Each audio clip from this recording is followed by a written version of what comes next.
Hey guys, this is Captain Frugal reporting for duty, and today I'm going to be talking about Superman issue number 31. If you've been following this channel, you know I've done a couple of video reviews on the recent Superman series and what my thoughts are. So I hope you sit back and enjoy the video.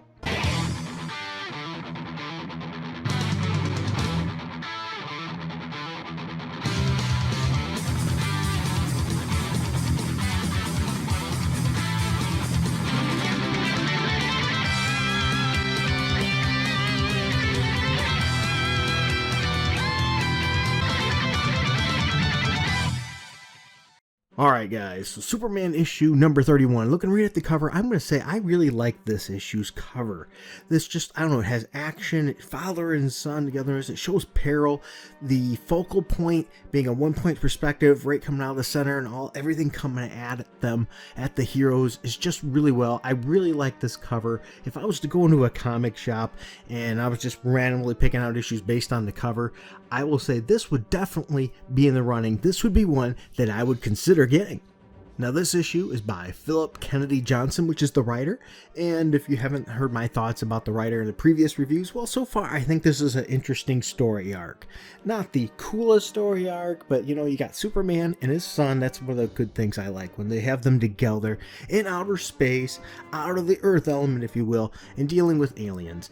Last time issue I mentioned the art was okay, but nothing spectacular. I don't know, I like the artwork more in this issue. There's something about it here. It says Scott Gowinski did the breakdowns, and Scott Gowinski did it from page 1, 2, and 13 through 22, and Norm Rappamund did page 3 through 12. And maybe that's, I don't know what the combination is. I don't know. I just like the artwork in this book. I thought it was a little stronger than the previous. So anyway, we have a continuation of the story here that we have with Superman and his son, John. They go to this planet. They go to help out because they received this message, and the story continues to evolve from there. Now this is where the story evolves and goes in more depth. We go to, they were looking for a certain person because they found out they were sort of being duped. They come back and see what is going on. But that's not really the biggest meat of this issue and what I really want to talk about here. I don't want to give away too much of the story because I want you to read it. I think this has been a fun story arc, but where I'm really enjoying it is the father-son dynamic. Even if they weren't heroes, this was just really shows well. You've got, you know, I'm not a big fan of aging up Jonathan Kent. I haven't been, but this is a good Jonathan Kent story here, and they're showing what makes him great. And there's something really particular about this issue I want to talk about, because as you know, we've been hearing a lot about a black Superman coming to the movies. Now granted, I think people might be a little overboard in the rage because they think, okay, it's Kal-El, but they don't realize, it might be Kal-El, but not the Clark Kent Kal-El that you think. With DC and all the multiverse and all that, there is a Calvin Ellis, which also goes under Kal-El, which is a black Superman. And I think that may be the way they're going here with that. I mean, you look at the writer that they've hired, Ta-Nehisi Coates, big political activist. I personally don't care for his writing or his views for that matter. But this version of Superman, if it's the one I think, Calvin Ellis, is much more political.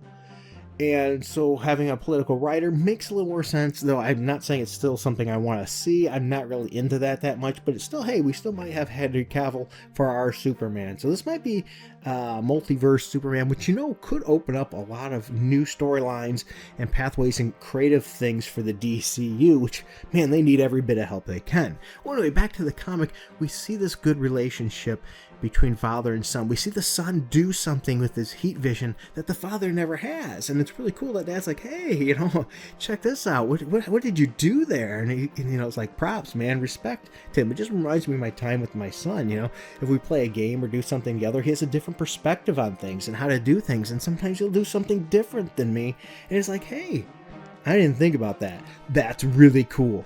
And we got to see that in this issue. But the big point I really want to talk about, something that I think is really important, is saying the father and son talk, but they do go their separate ways. And when they go their separate ways, each because they're on their own little mission, there's a conversation that comes. And I think this is very, very important.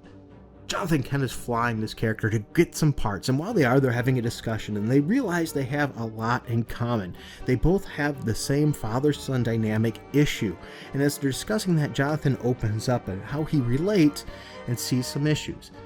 So anyway, he says, actually, you know what? I'm kind of relate to that. I'm afraid of being less than my parents too. People of my world call my dad Superman. Do you understand that word? And the answer is, it means that he is more than others. Now, he says, exactly, my dad's just more.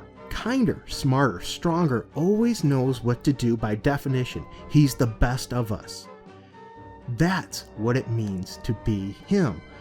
I think he brought me here so he can start teaching me how to be Superman, but he doesn't get it. And here's the key, people. He doesn't get it. Superman's not a title. It's him. And there will only ever be one of him. That right there is the key. That's what a lot of people that tend to want to use diversity tactics and shove characters in because it's the easy way to market a name rather than generate and make new characters. That's what they don't get. Yeah, I think the Black Superman is a way to use name recognition for marketing rather than pushing a new character, but maybe it hopefully is used for a different Superman, the Calvin Ellis that we were talking about, in a way to expand the MCU if need be. But if not, shame on them. And that's something that some of these people, a lot of these writers and these people that are big into activism that don't get. The character's name doesn't mean it's them. It's not a title. It's what they are. That's what Captain America Steve Rogers is. That's why, yeah, I think the Falcon is awesome. I love the Falcon, but I didn't really want him to be Cap. And especially in the comic books, because you knew it was a short-term job that was going to get taken away when they revert the series back to what it originally was as Steve Rogers Captain America. It's a little more forgiving in the MCU because there's not much of a chance we're going to get the same actor going as Steve Rogers playing Captain America again. So I can accept that, especially since it makes sense. He's a good legacy character to grow and get the shield, though I still think it was sort of a mistake. It was the best time to really build on that Falcon character because it's the time he's had the most recognition that he's ever had and the most popularity. He's a great character.